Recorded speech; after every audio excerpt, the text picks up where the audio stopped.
नमस्कार दोस्तों। अपन आर्ट और कल्चर की पहली कक्षा में तीन प्रकार के कैलेंडर पढ़ लिए थे। एक तो विक्रमी संवत, एक ईस्वी सन और एक शक संवत, है ना। और उन तीनों के बारे में अच्छे से पढ़ने के बाद अपन वहां पे एक चीज और ये भी देखी थी कि जो शक संवत है वो अपना क्या है, भारत का राष्ट्रीय संवत घोषित किया गया था। इसको कब किया था? 22 मार्च 1957 को। आज हम पढ़ने वाले विक्रमी संवत के महीने, अंग्रेजी महीने और ऋतुओं के बीच में किस प्रकार से सामीप्य बैठाया जाता है। मतलब जब विक्रमी संवत का महीने होता है तब अंग्रेजी महीना कौन सा होता है और उस टाइम कौन सी ऋतु चल रही होती है। तो विक्रमी संवत का महीना अगर देखें तो 12 महीने होते हैं। सबसे पहले आता है चैत्र, फिर वैशाख, फिर ज्येष्ठ, फिर आषाढ़, फिर श्रावण, फिर भाद्रपद, फिर अश्विन, है ना, जिसे अपने सामान्य भाषा में, स्थानीय भाषा में आशोज भी बोलते हैं। उसके बाद आता है कार्तिक, उसके बाद आता है मार्गशीर्ष,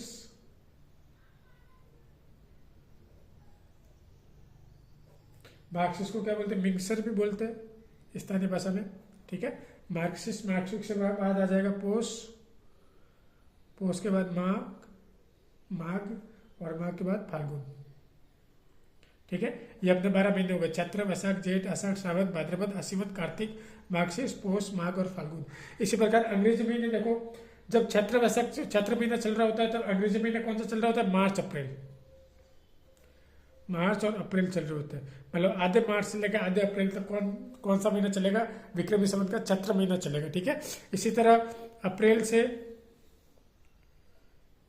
मई तक वैशाख महीना होता है। ठीक है, मई से जून तक ज्येष्ठ, जून से जुलाई, फिर जुलाई से अगस्त, फिर अगस्त से सितंबर। इस तरीके से महीने चलते हैं। हर एक विक्रमी संवत के महीने में अंग्रेजी महीने ऐसे दो दो चलते हैं, मतलब 15 दिन आधे इसके आधे इसके। सितंबर से हो जाएगा अक्टूबर, फिर अक्टूबर से नवंबर, फिर नवंबर से दिसंबर, दिसंबर से जनवरी चलेगा, जनवरी से फरवरी चलेगा और फरवरी से मार्च चलेगा।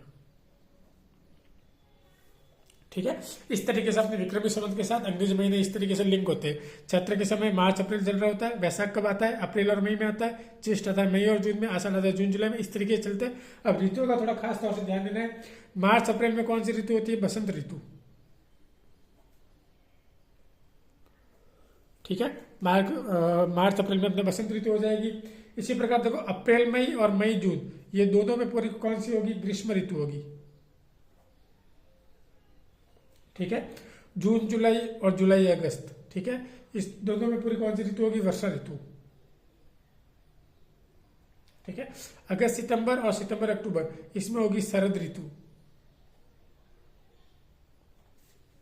ठीक है, अक्टूबर नवंबर, नवंबर दिसंबर में होगी हेमंत ऋतु। जनवरी, दिसंबर जनवरी और जनवरी फरवरी में होगी शिशिर ऋतु।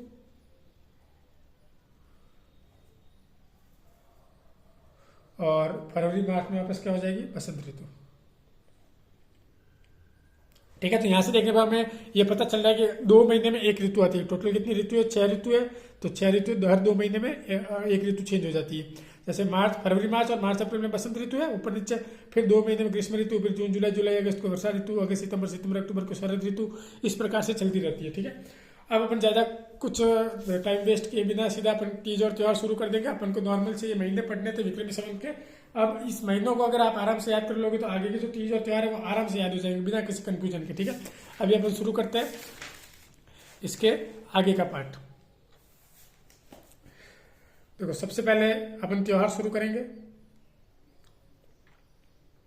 अब देखो, त्योहारों के बारे में एक बात बोली जाती है राजस्थान में कि तीज, त्योहारा, बावड़ी, ले डूबी गणगौर। आपने ये लाइन तो सुनी होगी। तीज त्योहार बावड़ी ले डूबी गणगौर। ठीक है, इसका मतलब क्या होता है ना? तीज, तीज का मतलब क्या होता है? तीज होती है, जब तीज आती है तब त्योहारों की शुरुआत मानी जाती है। त्योहारों की शुरुआत। ठीक है, तीज से त्योहारों की शुरुआत होती है और गणगौर में क्या हो जाती है, त्योहारों की समाप्ति।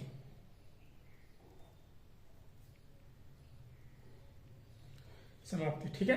गणगौर कब आती है, चैत्र शुक्ल तृतीया। और तीज कब आती है, श्रावण शुक्ल तृतीया।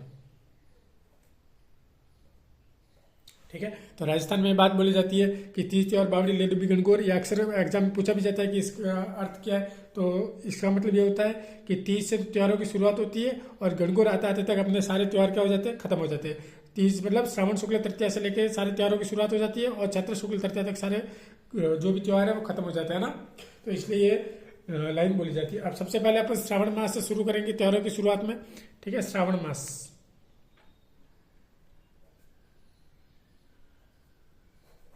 तो श्रावण मास में जो सबसे पहला अपन शुक्ल पक्ष पढ़ेंगे।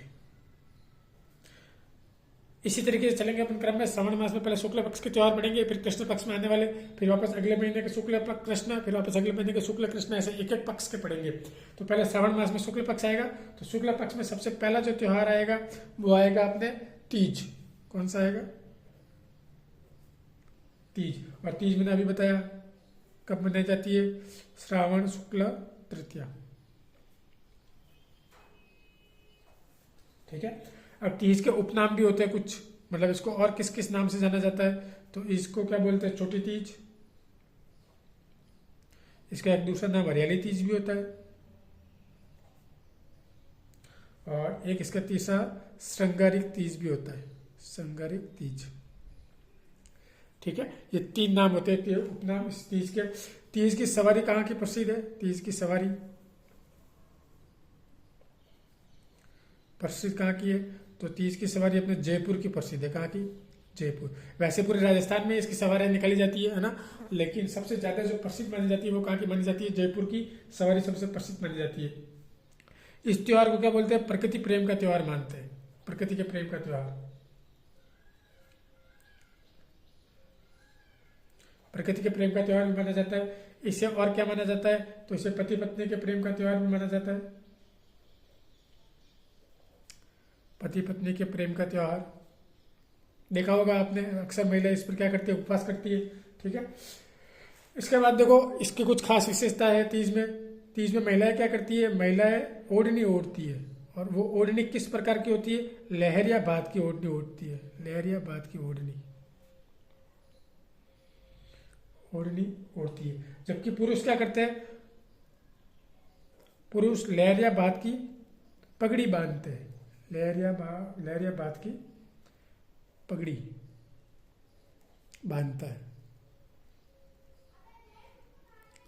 ठीक है, इस दिन क्या करते हैं महिलाएं, तो लहरिया बात की ओढ़नी ओढ़ती है और लहरिया बात की पगड़ी पुरुष बांधते हैं। लहरिया बात का मतलब क्या होता है, ऐसे एक कपड़ा होता है। ठीक है, उस कपड़े में ऐसे लहरी, ऐसे कलर के, ऐसे लहरी टाइप ऐसे बने होते हैं ना, ये अलग कलर, ये अलग कलर, ये कलर, ये अलग कलर। तो ये होती है लहरिया बात। ठीक है, अगला जो अपना त्योहार आता है वो आता है रक्षाबंधन। ठीक है, अगले पेज पे ले लेते हैं।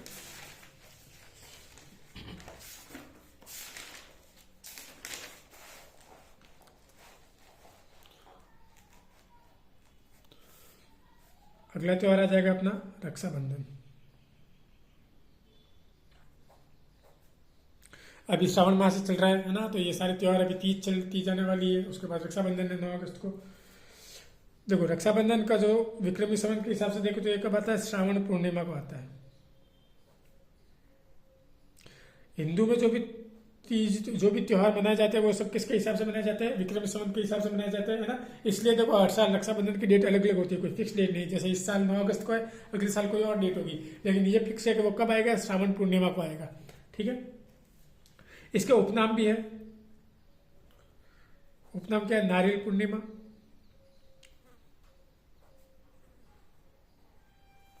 और एक और इसका उपनाम क्या है, सत्य पूर्णिमा। ठीक है, अब इसका देखो इसके दिन किसकी पूजा होती है, तो इस दिन श्रवण कुमार की पूजा होती है। किसकी पूजा होती है, श्रवण कुमार की।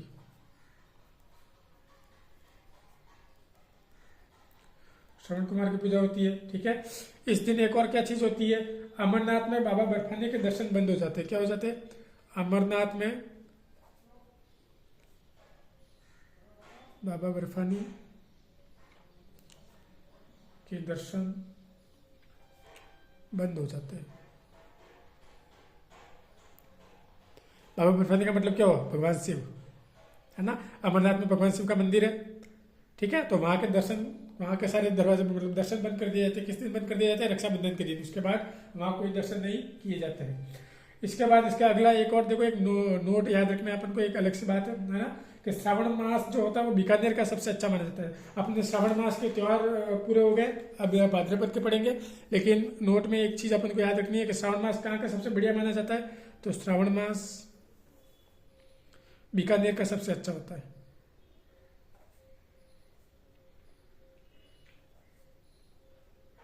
सबसे अच्छा होता है। इसके ऊपर एक क्या कही गई, एक पंक्ति भी कही गई है, मतलब एक छोटा सा एक दुआ कहा गया है कि सियालो जयपुर रो, सियालो जयपुर बलो, और उनालो अजमेर, उनालो अजमेर, नागाणो नित्रो बलो, नागाणो नित्रो बलो, और श्रावण बीकानेर। ठीक है, ये एक राजस्थान में एक प्रचलित दुआ है। इसका मतलब क्या होता है? सियालो जयपुर, सियालो का मतलब क्या होता है? सर्दी। ठीक है, सर्दी कहाँ की बढ़िया होती है? जयपुर, जयपुर का मतलब जयपुर। ठीक है, सर्दी जयपुर की अच्छी होती है। उनाला किसके लिए? अजमेर के लिए। उनाला मतलब गर्मी। ग्रीष्म ऋतु कहाँ की अच्छी होती है? अजमेर में अच्छी मानी जाती है। नागाड़ो नित्र बोलो, नागाड़ो का मतलब नागौर, नित्र बोलो मतलब हमेशा के लिए। नागौर क्या है? हमेशा के लिए, सभी मौसम के लिए अच्छा अच्छा माना जाता है। और बीकानेर में कौन सा सबसे अच्छा मौसम माना जाता है? कौन सा महीना सबसे अच्छा माना जाता है? श्रावण। ठीक है, अब अपन चलेंगे भाद्रपद की ओर।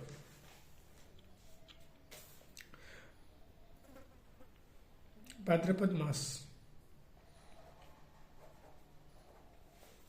देखो भाद्रपद में तो त्योहारों की कोई कमी नहीं है, खूब सारे त्योहार पड़े हैं ना।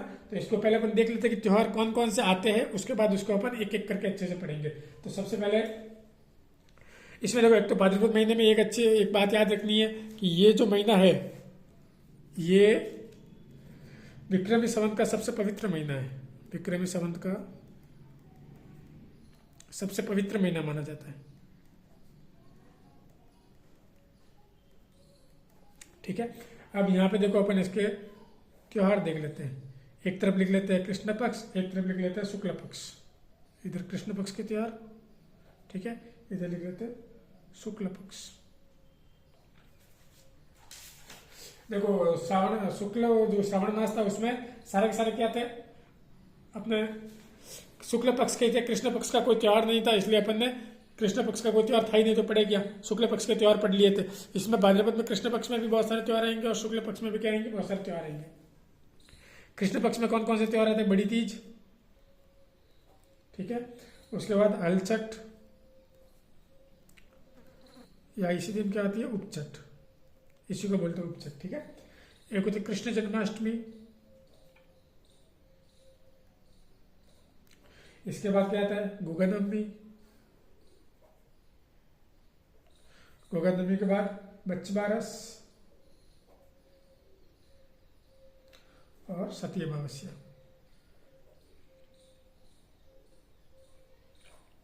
ठीक है, वही अगर शुक्ल पक्ष की अपन बात करें तो शुक्ल पक्ष में कौन कौन से त्योहार आ जाएंगे? सबसे पहले आएगी बाबेरी बीज, बाबेरी बीज है ना, रामदेव जी से संबंधित त्योहार है। एक आएगी हरितालिका तीज,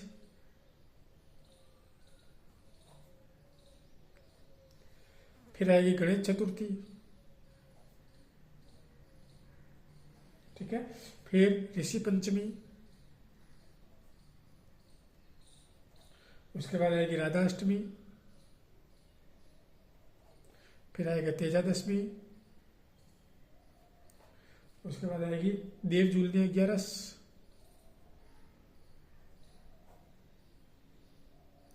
और उसके बाद आएगा अनंत चतुर्दशी,